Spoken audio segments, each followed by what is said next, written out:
ओम नमः शिवाय। श्री गणेशाय नमः। आप सुन रहे हो शिव पुराण महात्म, श्री शिव पुराण महात्म। शिव पुराण के श्रवण से देवराज को शिवलोक की प्राप्ति तथा चंचुला का पाप से भय एवं संसार से वैराग्य, यह पहला अध्याय है शिव पुराण का। श्री शौनक जी ने कहा, महाभाग सूत जी, आप धन्य हैं, परमार्थ तत्व के ज्ञाता हैं। आपने कृपा करके हम लोगों को यह बड़ी अद्भुत एवं दिव्य कथा सुनाई है। भूतल पर इस कथा के समान कल्याण का सर्वश्रेष्ठ साधन दूसरा कोई नहीं है। यह बात हमने आज आपकी कृपा से निश्चय पूर्वक समझ ली। सूत जी, कलयुगों में इस कथा के द्वारा कौन कौन से पापी शुद्ध होते हैं, उन्हें कृपा पूर्वक बताइए और इस जगत को कृतार्थ कीजिए। सूत जी बोले, मुने, जो मनुष्य पापी, दुराचारी, खल तथा काम क्रोध आदि में निरंतर डूबे रहने वाले हैं, वे भी इस पुराण के श्रवण पठन के से अवश्य ही शुद्ध हो जाते हैं। इसी विषय में जानकर मुनि इस प्राचीन इतिहास का उदाहरण किया करते हैं, जिसके श्रवण मात्र से पापों का पूर्णतया नाश हो जाता है। पहले की बात है, कहीं किरातों के नगर में एक ब्राह्मण रहता था, जो ज्ञान में अत्यंत दुर्बल, दरिद्र, रस बेचने वाला तथा वैदिक धर्म से विमुख था। वह स्नान संध्या आदि कर्मों से भ्रष्ट हो गया था और वैश्य वृत्ति में तत्पर रहता था। उसका नाम था देवराज। वह अपने ऊपर विश्वास करने वाले लोगों को ठगा करता था। उसने ब्राह्मणों, क्षत्रियों, वैश्यों, शूद्रों तथा दूसरों को भी अनेक बहानों से मारकर उनका धन हड़प लिया था, परंतु उस पापी का थोड़ा सा भी धन कभी धर्म के काम में नहीं लगा था। वह वेश्यागामी तथा सब प्रकार के आचार भ्रष्ट था। एक दिन घूमता घामता वह दैव योग से प्रतिष्ठानपुर झूसी प्रयाग में जा पहुंचा। वहां उसने एक शिवालय देखा, जहां बहुत से साधु महात्मा एकत्र हुए थे। देवराज उस शिवालय में ठहर गया, किंतु वहां उस ब्राह्मण को ज्वर आ गया, बुखार आ गया। उस ज्वर से उसको बड़ी पीड़ा होने लगी। वहां एक ब्राह्मण देवता शिव पुराण की कथा सुना रहे थे। ज्वर में पड़ा हुआ देवराज ब्राह्मण के मुखार बिंद से निकली हुई उस शिव कथा को निरंतर सुनता रहा। एक मास के बाद वह ज्वर से अत्यंत पीड़ित होकर चल बसा। यमराज के दूत आए और उसे पासों में बांधकर बलपूर्वक यमपुरी में ले गए। इतने में ही शिवलोक से भगवान शिव के पार्षदगण आ गए। उनके गौर अंग कर्पूर के समान उज्ज्वल थे, हाथ त्रिशूल से सुशोभित हो रहे थे। उनके संपूर्ण अंग भस्म में से उद्भासित थे और रुद्राक्ष की मालाएं उनके शरीर की शोभा बढ़ा रही थी। वे सब के सब क्रोधपूर्वक यमपुरी में गए और यमराज के दूतों को मार पीट कर बारंबार धमकाकर उन्होंने देवराज को उनके चंगुल से छुड़ा लिया और अत्यंत अद्भुत विमान पर बिठाकर जब वे शिवदूत कैलाश जाने उद्यत हुए, उस समय यमपुरी में बड़ा भारी कोलाहल मच गया। उस कोलाहल को सुनकर धर्मराज अपने भवन से बाहर आए। साक्षात दूसरे रुद्रों के समान प्रतीत होने वाले उन चारों दूतों को देखकर धर्मराज उनका विधि पूर्वक पूजन किया और ज्ञान दृष्टि से देखकर सारा वृत्तांत जान लिया। उन्होंने भय के कारण भगवान शिव के उन महात्मा दूतों को से कोई बात नहीं पूछी, उल्टे उन सबकी पूजा एवं प्रार्थना की। तत्पश्चात वे शिवदूत कैलाश को चले गए और वहां पहुंचकर उन्होंने उस ब्राह्मण को दया सागर सांब शिव के हाथों में दे दिया। शौनक जी ने कहा, महाभाग सूत जी, आप सर्वज्ञ हैं। महामते, आपके कृपा प्रसाद से मैं बारंबार कृतज्ञ हुआ। इस इतिहास को सुनकर मेरा मन अत्यंत आनंद में निमग्न हो रहा है। अतः अब भगवान शिव में प्रेम बढ़ाने वाली शिव संबंधिनी दूसरी कथा को भी कहिए। श्री सूत जी बोले, शौनक सुनो, मैं तुम्हारे सामने गोपनीय कथा वस्तु को भी वर्णन करूँगा, क्योंकि तुम शिव भक्तों में अग्रगण्य तथा देवताओं में श्रेष्ठ हो। समुद्र के निकटवर्ती प्रदेश में एक वास्कल नामक ग्राम है। वहाँ वैदिक धर्म से विमुख महापापी द्विज निवास करते हैं। वे सब बड़े दुष्ट हैं। उनका मन दूषित विषय भोगों में ही लगा रहता है।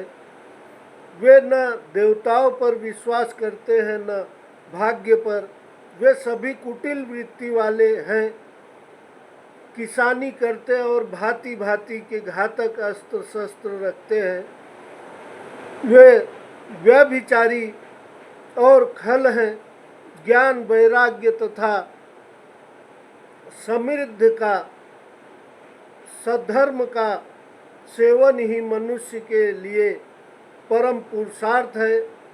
इस बात को वे बिल्कुल नहीं जानते हैं।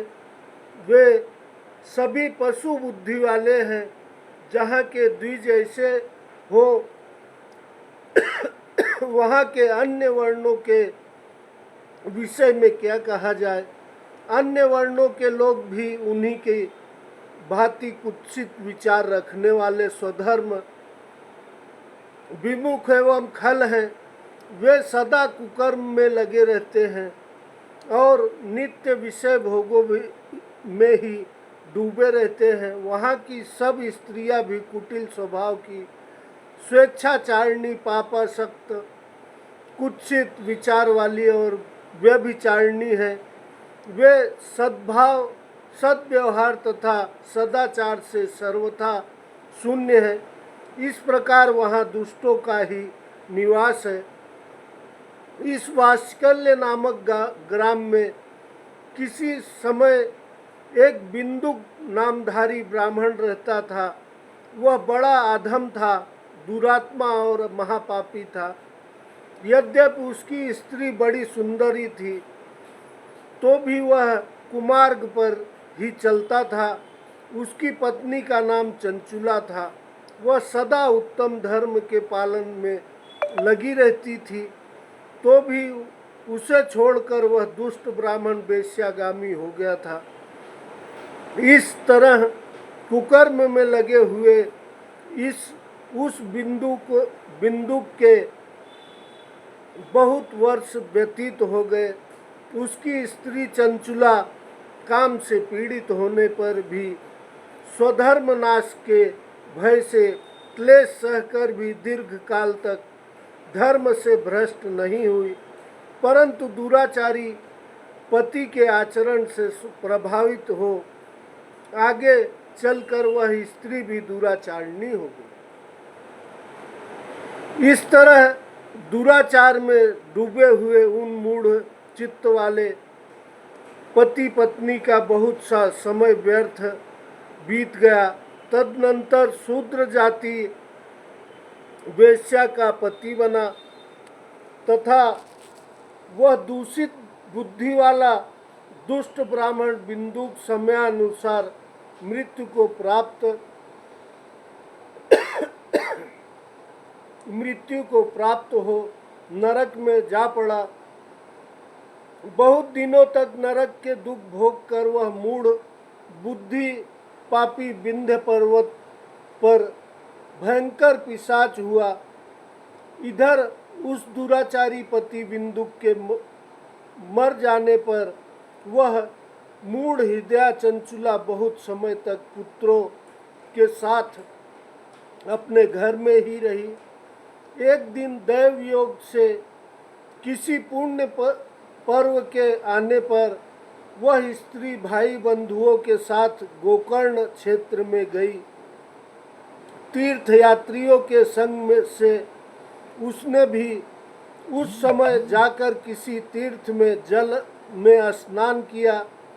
फिर वह साधारणतया मेला देखने की दृष्टि से बंधुजनों के साथ यत्र तत्र घूमने लगी।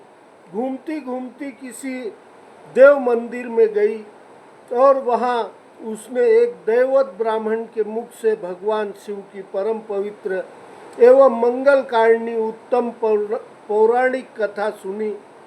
कथावाचक ब्राह्मण कह रहे थे कि जो स्त्रियां पर पुरुषों के साथ व्यभिचार जाती हैं तब यमराज के दूत उनकी योनि में तपे हुए लोहे का परिघ डालते हैं। पौराणिक ब्राह्मण के मुख से यह वैराग्य बढ़ाने वाला कथा सुनकर चंचुला भय से व्याकुल हो वहाँ कांपने लगी। तब कथा समाप्त हुई और सुनने वाले सब लोग वहाँ से बाहर चले गए। तब वह भयभीत नारी एकांत में शिव पुराण की कथा बाँचने वाले उन ब्राह्मण देवता से बोली। चंचुला ने कहा, ब्राह्मण, मैं अपने धर्म को नहीं जानती थी, इसलिए मेरे द्वारा दुराचार हुआ है। स्वामी, मेरे ऊपर अनुपम कृपा करके आप मेरे उद्धार कीजिए। आज आपके वैराग्य रस से ओतप्रोत इस प्रवचन को सुनकर मुझे बड़ा भय लग रहा है। मैं काँप उठी हूँ और मुझे इस संसार से वैराग्य हो गया है। मुझ मूढ़ चित्त वाली पापनी को धिक्कार है। मैं सर्वथा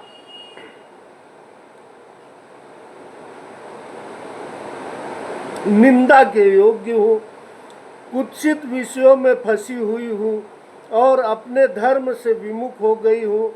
हाय, न जाने किस किस घोर कष्टदायक दुर्गति में मुझे पड़ना पड़ेगा और वह कौन बुद्धिमान पुरुष कुमार्ग में मन लगाने वाली मुझ पापनी का साथ देगा।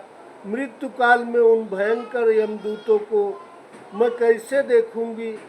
जब मैं बलपूर्वक मेरे गले में फंदे डालकर मुझे बांधेंगे तब मैं कैसे धीरज धारण कर सकूंगी। नरक में जब मेरे शरीर के टुकड़े टुकड़े किए जाएंगे उस समय विशेष दुख देने वाली उस महायातना को मैं कैसे सहूँगी। हाय, मैं मारी गई, मैं जल गई, मेरा हृदय विदीर्ण हो गया और मैं सब प्रकार से नष्ट हो गई, क्योंकि मैं हर तरह से पाप में ही डूबी रही हूँ। ब्राह्मण, आप ही मेरे गुरु, आप ही माता और आप ही पिता हैं। आपकी शरण में आई हुई मुझ दीन अबला का आप ही उद्धार कीजिए। सूत जी कहते हैं, शौनक इस प्रकार खेद और वैराग्य युक्त हुई चंचुला ब्राह्मण देवता के दोनों चरणों में गिर पड़ी। तब उन बुद्धिमान ब्राह्मण ने कृपा पूर्वक उसे उठाया और इस प्रकार कहा। आगे की कथा हम आपको ये दूसरे अध्याय में सुनाएंगे। चंचुला की प्रार्थना से ब्राह्मण का उसे पूरा शिव पुराण सुनाना और समयानुसार शरीर छोड़कर शिवलोक में जा चंचुला का पार्वती जी की सखी एवं सुखी होना।